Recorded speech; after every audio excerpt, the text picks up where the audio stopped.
main part of Culebra Cut, 94 meters, and you can see the Centennial Bridge in the background. And that's where most of the hard work happened. And so as the digging was going on in the cut, they started in 1904, they went all the way to 1913. In May of that year, they were digging all this out in the dry. Just remember, it wasn't this wide. It was less than half as wide as it is right now. And they had about 37,000 workers alone just in this 10-mile section.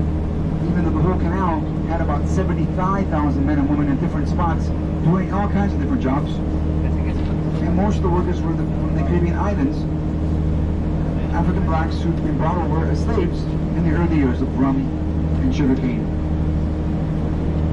However, there were workers here from Greece and from Spain, from Italy, from the United States, from India, even some of the Indian immigrants who were living on the Caribbean islands were also here.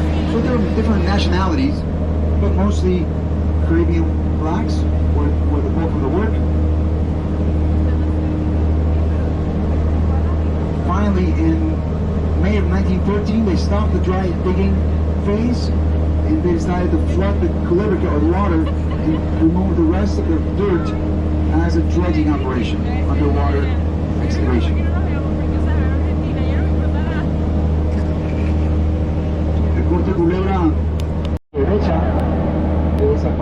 One of the dredging barges, and effectively that scoop, he's just said, reaches down to 70 foot, so it can get down to the bottom, scoop out all that mud and rock, dump it in that barge, and away you go. To the right of the river dredge, behind it now, you can see some grassy hills and red clay-colored layers there.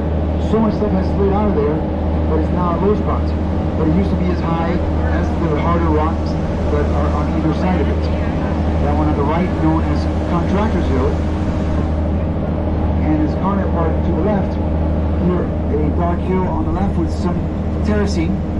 The highest point at one time, Gold Hill. And Gold Hill used to be almost 600 feet high at its most when they first started digging the canal, now being cut to just under 400 feet. They have terraced it. That's Gold Hill there on the left, and that's Contractor Hill and also on the right hand side. Anchored the outside faces to the harder inner core. A soft look. So just remember, in the olden days, it was all steam operated scoops, human hands, and effectively a lot of hard work to scrape out all of this, and a lot of dynamite as well, to dig out this amazing piece of engineering. So no wonder they call it one of the 7 wonders of the modern world. All blue wrist tags.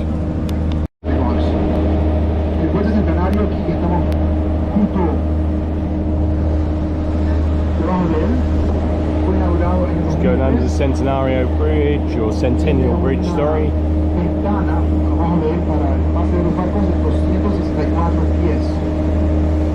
Yeah, looks like there's a flag up there, or someone's attempted to jump off, and they've left their top up.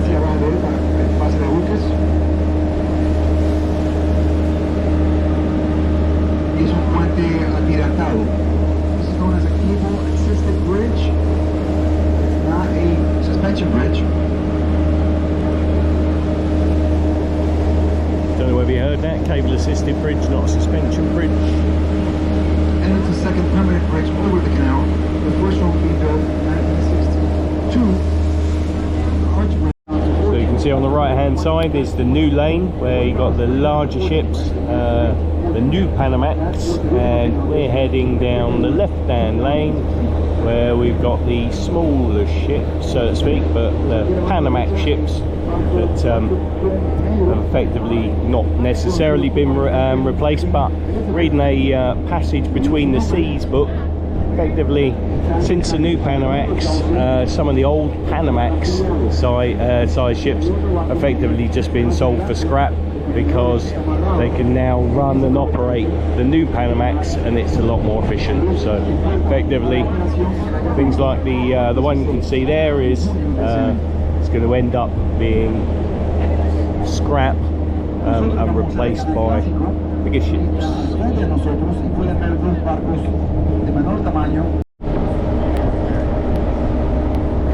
Goes the Panama Canal train, which effectively has been running alongside us for most of the morning or afternoon as it is now, and effectively taking 20-foot equivalent units down to the port of Balboa.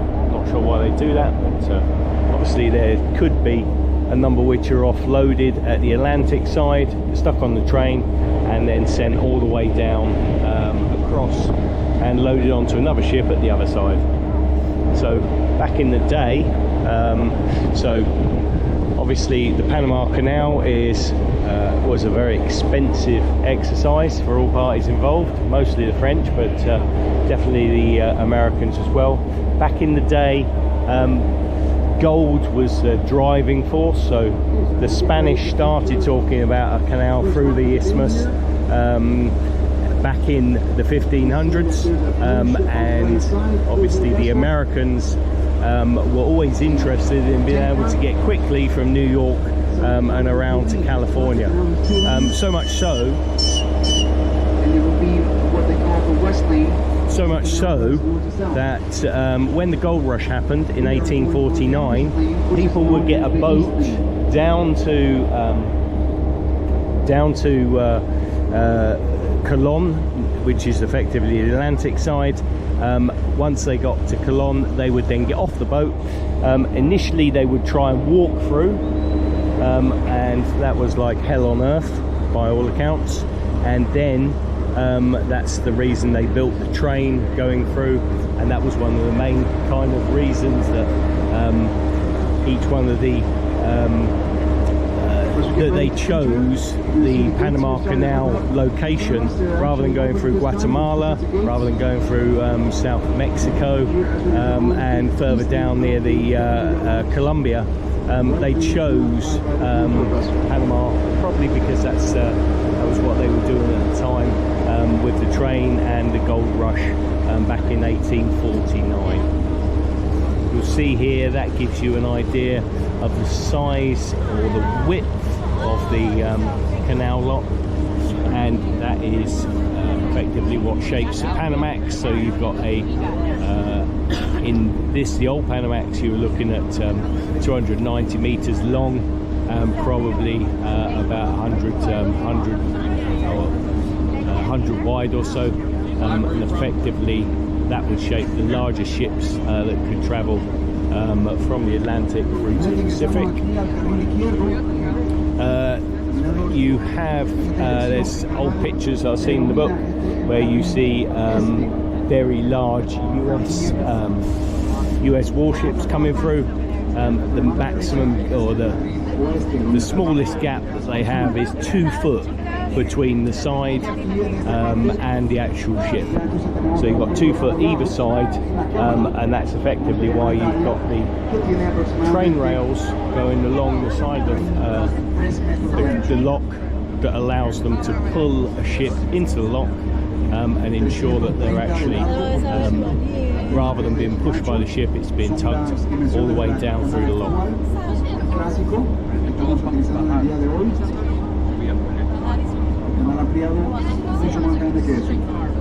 So this is the Pedro Miguel lock, 110 feet wide, sorry, not 100 meters. And the new canal, their chambers substantially bigger, at 180 feet in width by 1,400 feet in length. Okay. Okay. What did you? Oh wait. Paradise Island. See what rescue ships, rescue boats at the back.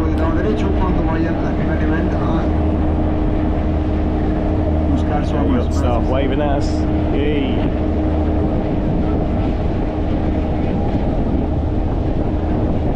And bulk carrier ship, that would be termed as.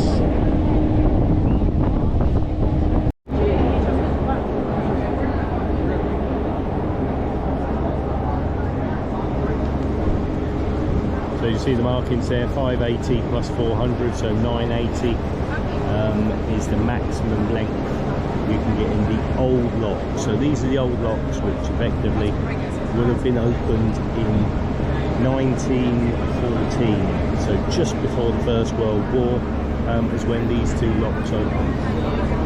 And we could be here for some time because I can imagine they're going to load those two big boats in as well. Please go down there and do so at this time. Get your Kicking corrected, so that's 980 feet from the front to the back.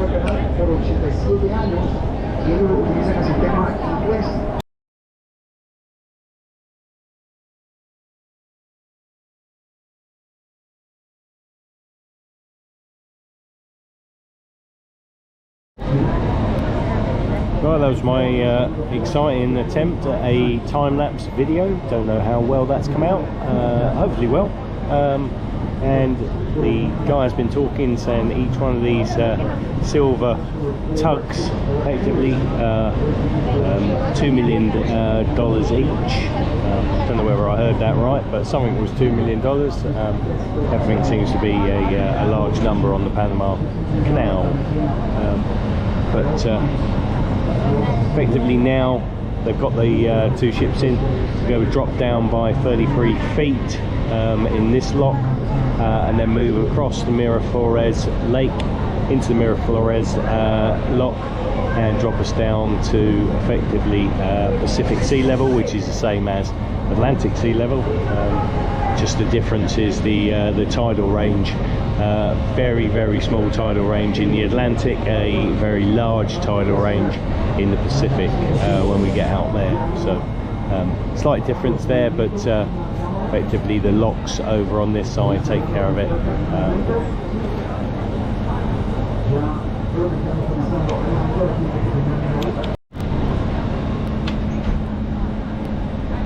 So as per Marsh Lock, you can see the water level is rapidly decreasing. Caught me unawares, I'd stopped filming, and effectively they'd started draining. You can see that dropping down fairly rapidly now. So at the end of the boat, releasing the rope. It was releasing the rope.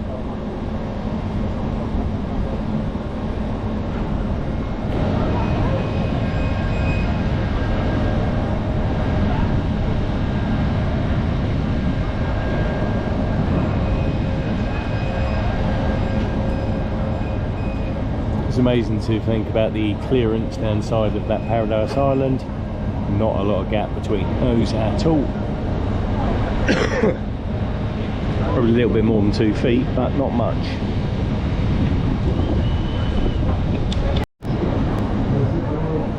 Still draining, you can just see it's still level, water levels dropping.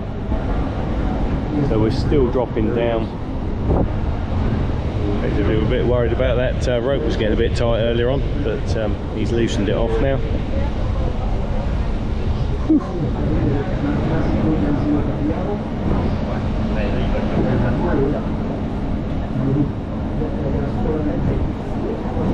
As I said before, effectively those silver tugs, electric, they've got all the power to pull those ships along, 2 on either side. So 4, so $8 million worth, apparently.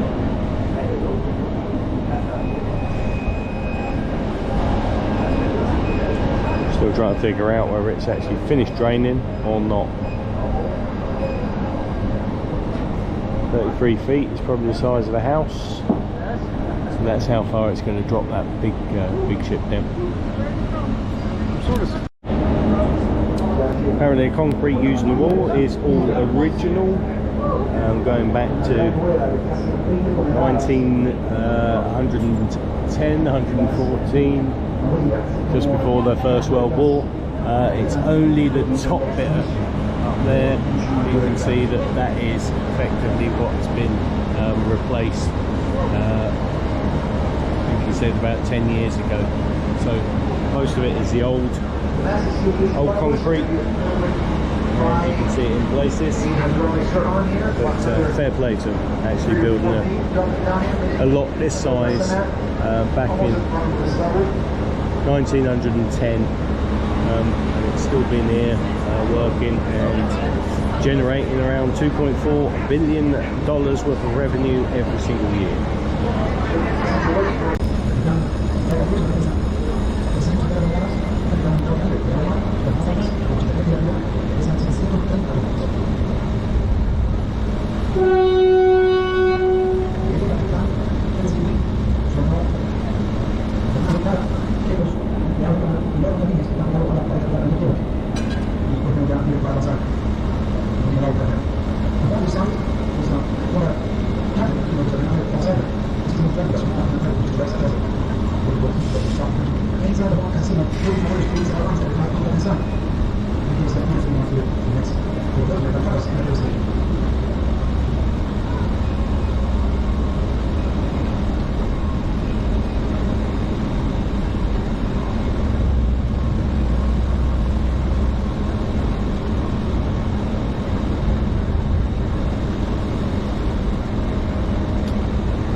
So that was Pedro Miguel locks finished. Again, all time lapse. Hope that comes out well. You see all the way down the right hand side is the Panama Canal expansion. Over the top and back of that, where that big container ship is, effectively that's going through the new locks, Cocoli locks. So effectively we're on Lake Miraflores, and we're just going to go down now to the Miraflores locks, which will then take us down to sea level.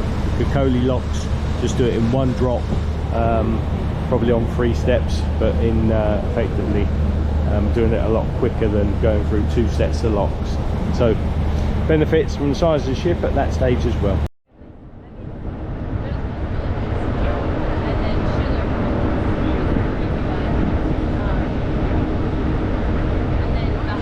En estos momentos navegamos el lago Miraflores, que es un lago intermedio entre el lago Gatún, que está atrás al norte de nosotros, y el océano Pacífico. Este lago es muy pequeño, solamente con 1,5 kilómetros de ancho, y es uno de los 3 lagos que comprenden el sistema del Canal de Panamá. El otro es el lago Gatún, 164 millas cuadradas.